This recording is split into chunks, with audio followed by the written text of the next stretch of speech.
I know I was getting big. It's crazy when I look back from a year ago how I was bigger even than I remember. But, you even hate yourself more. You eat more. Yeah. People talk shit about you, and you like. Yeah. And it's an addiction. It's an just like addiction. drugs, Sugar is you know? crazy. But I knew Like that. that's why I drink slime. There's no sugar in this. Right.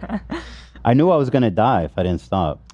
That's so crazy that you could say that. And then when we found out about Shredder's condition, Oh, that fucked me up. it also clicked for you, right? Because I felt like we were was both dying at this. Oh, and I thought I had like lupus and shit. And so much about like his diet matters, and it just makes you realize, like you're saying, you got to take care of your vessel. It kind of fucked me up because I saw us like both dying at the same time, and it was really. That's so weird. scary. You actually had like a vision of yourself dying? No, I just knew. I knew I was gonna die if I didn't stop. Like I was. And you gonna have live kids. You have a family, a beautiful Yeah. wife.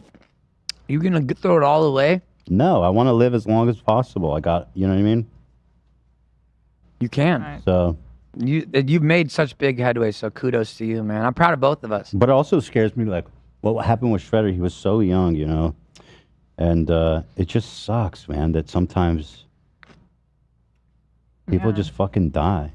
That's the thing. I Just spent so die. much of my life trying to understand death and make art about death because it's such a heavy-duty thing that we can't understand. And in the West, we don't really deal with death well. Right. We when totally. somebody or something, I don't know, is gone. It's like, now what? It's so weird. We like We don't deal with don't death. talk about we it. talk it. We push it away. It happens in weird places.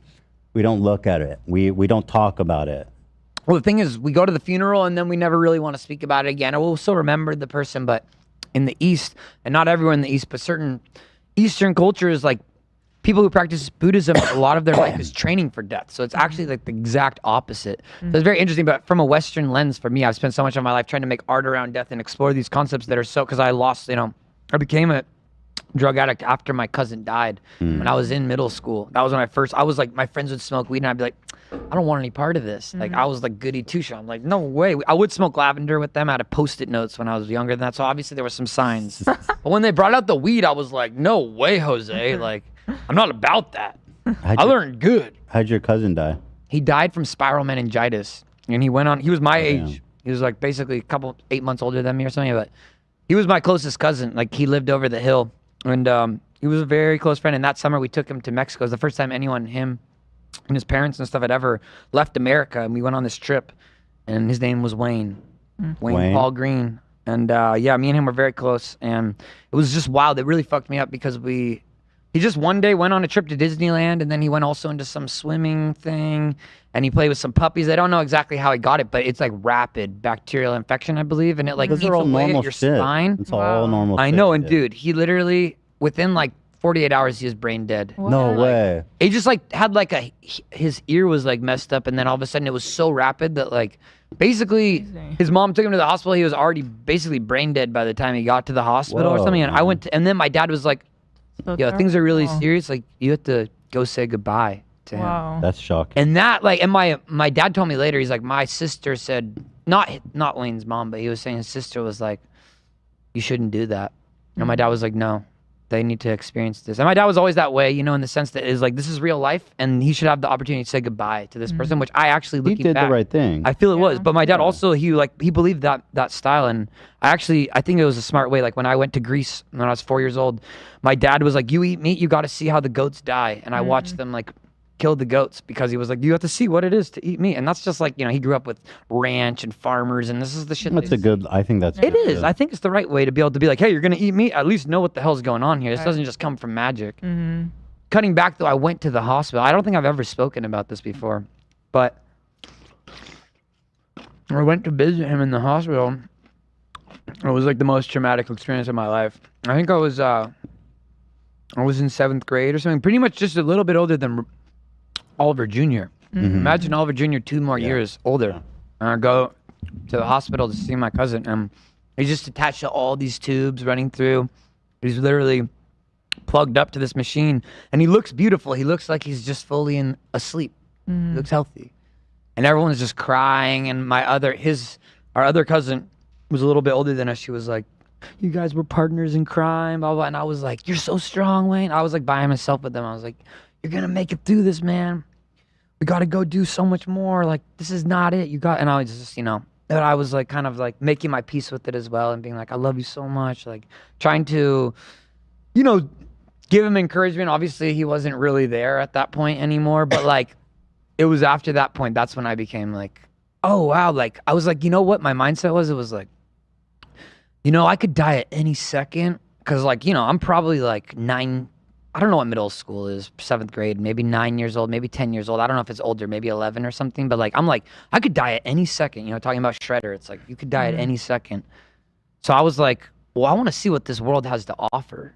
And that was almost, I think, an excuse that I made to be like, yeah, it's all good to try that. And then I realized like I was kind of like escaping and trying to escape that pain. And that same year, my grandpa died, and the same year, another uncle died. And so it was like a situation where there was a lot of death. And going back to what we were speaking earlier, it's just like so much of my life has been trying to process death and understand it and prepare myself from the Western lens, you know? It's like, excuse me. Especially when it's like something so Shout out unfair. Shout out Wayne. What did you say? Like your cousin, it's just so unfair. Right. How do you deal with It that? does feel unfair. That's like, it's hard to stomach it. I know there's fairness is like an invented concept, right? Like I think life is inherently unfair. There's no rules, but it's hard to get through that feeling of like, just, it's so fucking unfair, you know, like why did this beautiful young, you know, person have to fucking do that? Why, just why? What kind of world is this? You know, like why do 5-year-old kids get leukemia? Why? Right. So hard to wrap your head around any of it. Yeah.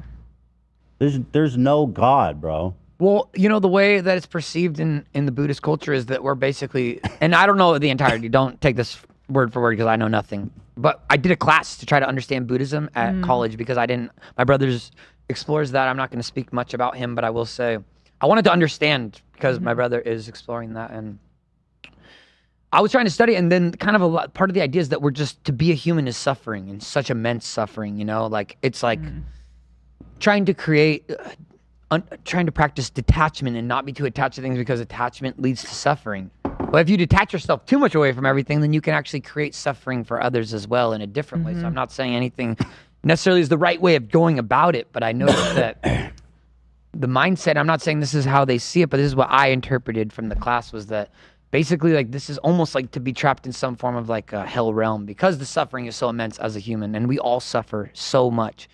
And I think the reality is that when we see online and all the hatred that we get as people online, Thanks, there's by the so way. many, dude, you and I know just as well. I would never want to put you through that for any reason. That was not my I know. intention. You're a good man. I don't even read the fucking comments because it's so dark. Yeah. But people are in such negative places in their lives. They're suffering so much. The misery loves company, and they're trying to bring others down with them. And they're just thinking, oh, like this person is so evil. They have this perception, but they don't know anything about these people. And it's just such a like, the internet's a very dark place. And what I realized is I removed myself from the internet. I really stopped using it for like 5 months this year when I was like living in Brazil, recording this album in Rio de Janeiro. Like in Serbia, I wasn't on TikTok. I'm like living. And what I realized is the real world is so much more epic and special. And so I try to, obviously I have to amp back into social media as the album cycles It's happen. like your work. The only way that people hear the music. Otherwise it's Yeah. just, I just wasted 3 years of my life.